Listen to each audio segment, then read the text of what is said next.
On a fog-softened London evening in the early 1820s, when gaslight trembled against the mist and every carriage wheel seemed to echo with promise or disgrace, Eleanor Harcourt stood at the edge of Covent Garden with her gloved hands clasped too tightly. She was 21, newly arrived for her first London season, and acutely aware that she occupied a precarious place in the great machinery of society. Well-educated, respectably born, yet without the fortune or connections that shielded a young woman from scrutiny. Inside the opera house, silk and jewels glittered beneath chandeliers, but Eleanor had left early, unsettled by the glances that lingered a fraction too long and the murmured assessments she could not quite hear but keenly felt. London, she was learning, did not merely observe women like her. It weighed them, measured them, and found them wanting if they failed to shine. Her mother's hired carriage was meant to be waiting near the corner, its driver instructed with exacting care, but the fog had rearranged the street into a blur of dark shapes and flickering lamps. Eleanor hesitated, pride warring with uncertainty, before stepping toward the first open door she saw. It was only when the carriage lurched forward that she realized her mistake. The interior was warmer than expected, scented faintly with lavender, and opposite her sat a woman of commanding poise, her posture unyielding, her gaze sharp with immediate appraisal. Eleanor's breath caught. This was no servant or forgotten aunt, but a lady whose bearing announced rank before a word was spoken. "I beg your pardon," Eleanor said at once, her voice steady despite the heat rising in her cheeks. "I fear I have entered the wrong carriage." The lady studied her in silence, noting the careful cut of Eleanor's gown, modest yet fashionable, the calm diction that betrayed years of disciplined instruction, and the absence of panic so common in young women caught in error. At last, a faint smile touched her lips, not unkind but calculating. "So it appears," she replied. "Yet as the night is thick with confusion, perhaps a moment conversation will do no harm." This was Lady Margaret Ashbury, sister to the Duke of Ashbury, though Eleanor would only learn the full weight of that name later. For now, she sensed only that she sat in the presence of someone accustomed to command, someone for whom London bent instinctively out of the way. As the carriage rolled on, Lady Margaret asked polite questions, her tone light, her eyes unblinking. Eleanor answered honestly, neither embellishing nor diminishing herself, speaking of her studies, her father's modest estate, her hopes for usefulness rather than triumph. It was this restraint, this quiet intelligence unmarred by desperation, that caught Lady Margaret's interest. Lady Margaret had not intended to be charmed. Her evening had been consumed by the same concern that shadowed her days, her brother's stubborn refusal to marry. The Duke of Ashbury was a man weighed down by obligations that extended far beyond personal inclination. His estates required an heir, his position in Parliament demanded stability, and society expected him to set an example of propriety. Yet he had dismissed eligible women with polite indifference, unmoved by beauty or fortune, haunted, Lady Margaret suspected, by a past disappointment he never named. As Eleanor spoke, Lady Margaret felt the stirrings of an idea, precise and dangerous. "My brother needs a wife," she thought, "and fate has placed one before me unannounced."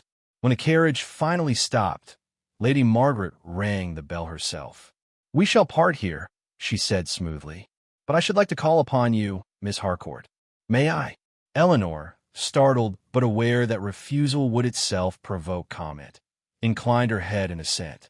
She stepped back into the fog with her heart racing, only then realizing the enormity of what she had done. By morning, she feared the tongue would whisper that she had contrived an introduction where none was permitted. Her fears were not unfounded. London society moved with ruthless efficiency, and by the next afternoon, Eleanor sensed a subtle shift in how she was regarded. Invitations cooled, smiles sharpened, and behind fans she glimpsed the quick exchange of glances.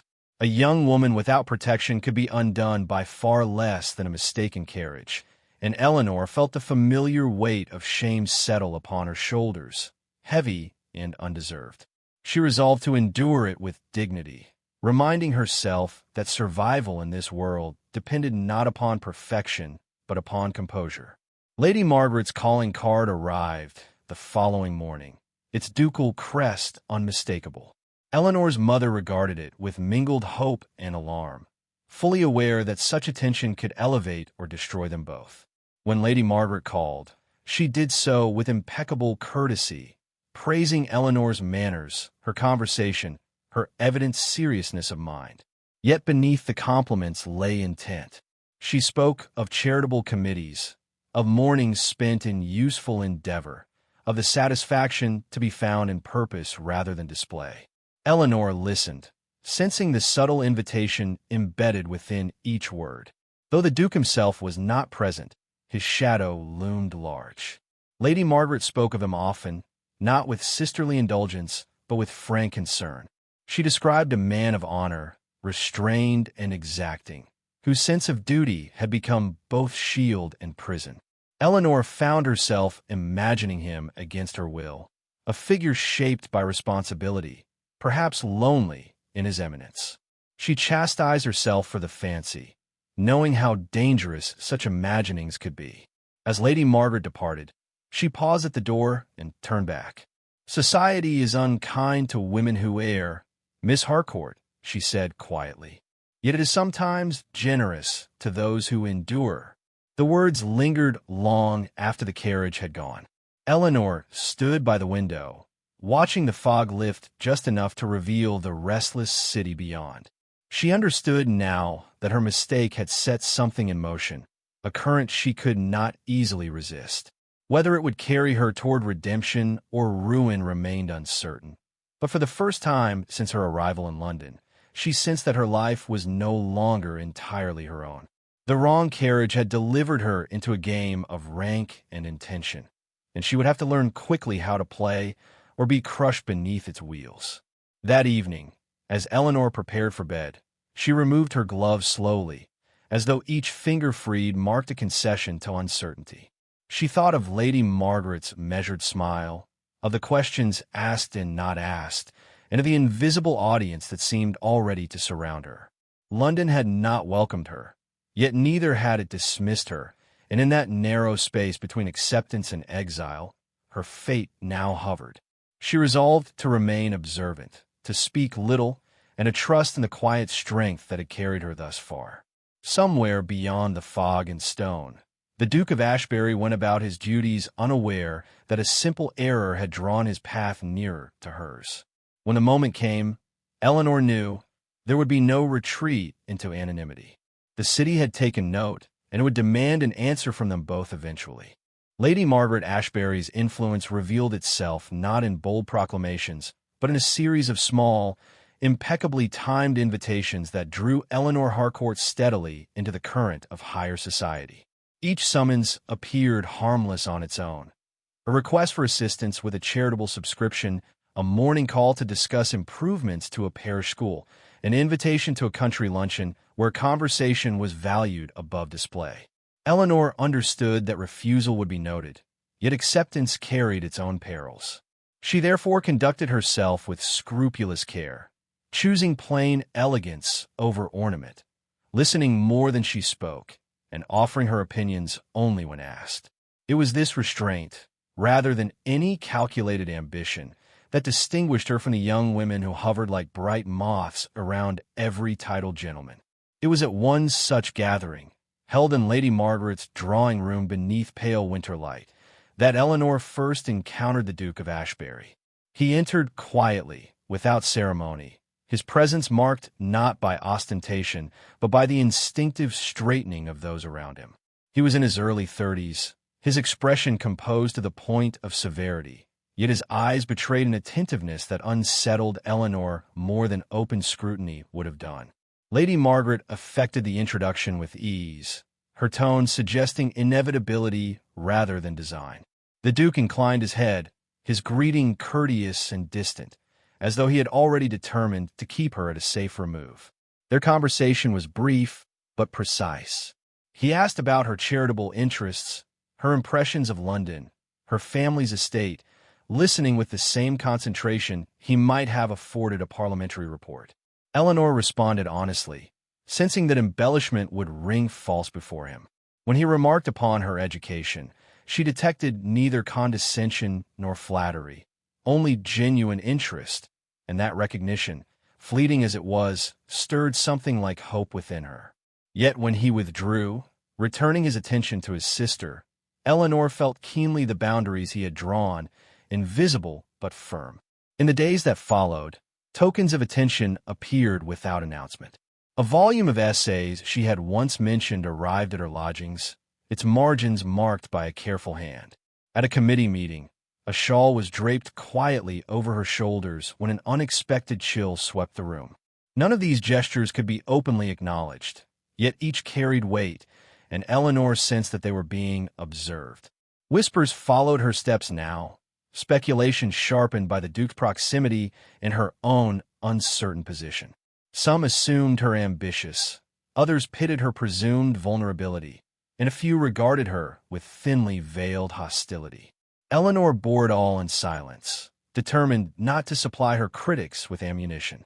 The Duke, for his part, found his carefully ordered life disturbed by thoughts he had long suppressed. Eleanor's composure reminded him of another woman, one he had once loved and abandoned in favor of duty. That earlier decision had secured his political standing but left a quiet fissure within him, one he had learned to ignore through relentless discipline.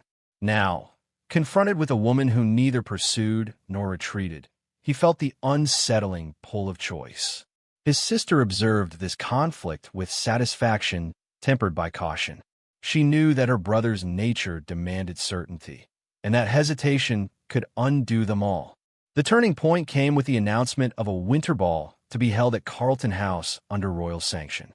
Attendance was not merely fashionable, it was a declaration of relevance. Eleanor hesitated before accepting, aware that her presence beside the Duke's circle would invite scrutiny on a grand scale. Lady Margaret, reading her reluctance, spoke plainly. "Society has already judged you, Miss Harcourt," she said. "You may as well give it something worthy to judge." Eleanor agreed, understanding that retreat would only confirm the worst assumptions. On the night of the ball, Carlton House blazed with light and expectation. Chandeliers cast their glow over silks and uniforms, and the air thrummed with anticipation. Eleanor entered on the arm of a distant acquaintance, her posture calm, her expression composed. When the Duke saw her across the room, time seemed to falter. Conversation stilled, and a ripple of awareness spread as eyes followed his gaze. He watched her move with unassuming grace, noted the confidence she had gained since their first meeting, and felt the weight of his earlier choices press upon him. They danced once, their steps measured, their words restrained by the press of onlookers. Yet in that brief interval, something shifted. Eleanor met his gaze without deference or challenge, offering him neither accusation nor absolution. It was that quiet equality that undid him. When the music ended, he did not immediately release her hand, and the pause, though slight, was noticed. Murmurs rose, and Eleanor sensed the precariousness of the moment. She withdrew gently, preserving her dignity even as the room buzzed with speculation. Later, as the evening waned, the Duke approached her again, this time in full view of the assembly. "Miss Harcourt," he said, his voice steady though his eyes betrayed resolve. "May I request a private word?" The audacity of the request sent a thrill through the room. Eleanor inclined her head, aware that this choice would shape whatever future awaited her. As they moved toward a quieter gallery, the music resumed behind them, louder than before, as though society itself sought to mask its own shock. In the hush of that corridor, lit only by distant candles, the Duke halted. He seemed to weigh his words with care, conscious of the consequences that attended each syllable. Eleanor waited, her heart steady despite the gravity of the moment. Whatever he chose to say, she knew she would meet it with the same composure that had carried her through every test thus far. Beyond the gallery doors, London watched and whispered, poised to judge the outcome of a connection it had neither sanctioned nor fully condemned. The Duke drew a breath, and in that pause lay the promise of either retreat or irrevocable change. The Duke spoke at last, not with the polished certainty of the House of Lords, but with a restraint that betrayed the effort of honesty. He acknowledged the position into which his attention had drawn Eleanor, admitted that silence had become a form of cruelty, and confessed that duty had long been his chosen refuge from feeling. Eleanor listened without interruption, her expression composed though each word struck with quiet force. When he finished, she answered carefully, telling him that she had endured judgment before and would not accept affection born of guilt or convenience. She required respect freely given, not protection reluctantly offered. Her voice did not waver, and in that moment the Duke recognized a strength equal to his own. The realization unsettled him. All his life he had been obeyed, admired, and deferred to, yet here stood a woman who neither feared nor flattered him. He saw then that his title, for all its authority, could not compel her regard. The truth humbled him. He asked her what she would have of him, and she replied that she would have him act with integrity, whether that meant withdrawing entirely or standing openly beside her. The simplicity of the demand stripped away his last defenses. He promised nothing beyond honesty, but in that promise lay more than he had ever offered another. Their return to the ballroom was met with a scrutiny sharpened by anticipation. Eleanor felt every glance, yet she walked with her head high, no longer burdened by uncertainty. The Duke escorted her with deliberate formality, making no attempt to soften the impression of their association. Lady Margaret watched from a distance, her expression unreadable, aware that the moment she had engineered now escaped her control. Society buzzed with speculation, but no clear narrative emerged, and in that confusion, possibility flourished. In the days that followed, the Duke acted with a decisiveness that surprised even himself. He declined a politically advantageous match long assumed inevitable, offering no explanation beyond a statement of personal conviction. The announcement sent ripples through his circle, provoking admiration and alarm in equal measure. Eleanor braced herself for the backlash, yet found instead a curious shift. Where once she had been whispered about, she was now observed with cautious respect. The Duke's willingness to bear responsibility altered the balance, placing her not as supplicant, but as equal participant in his choice. When he called upon her openly, it was with a gravity that silenced any lingering doubt. He spoke of partnership rather than possession, of a life shaped by mutual regard rather than obligation alone. Eleanor considered him in that moment, weighing not his rank but his character. She told him that love, if it were to exist between them, must be chosen daily, not assumed as privilege. He accepted this condition without hesitation, understanding that the courage he had finally claimed must be sustained. Their engagement, when announced, was met with the measured approval society reserves for outcomes it cannot reverse. Some praised the romance, others questioned its prudence, but all acknowledged its inevitability. Eleanor found herself transformed not by marriage, but by the recognition she had earned through constancy. She had not been rescued from obscurity. She had walked into prominence on her own terms. The Duke, in turn, discovered that the relinquishment of rigid control brought an unexpected freedom, one rooted in shared purpose. On a clear morning some weeks later, Eleanor stood once more before a carriage, this one unmistakably hers. The fog had lifted, revealing a city washed clean by winter light. As she stepped inside beside the Duke, she reflected on the error that had altered her course. What had begun as a moment of shame had become the proving ground of her character, and through it she had claimed a future neither scripted nor bestowed. The carriage moved forward, its wheels steady against the stones, carrying them together into a life shaped not by accident alone, but by the courage to answer it.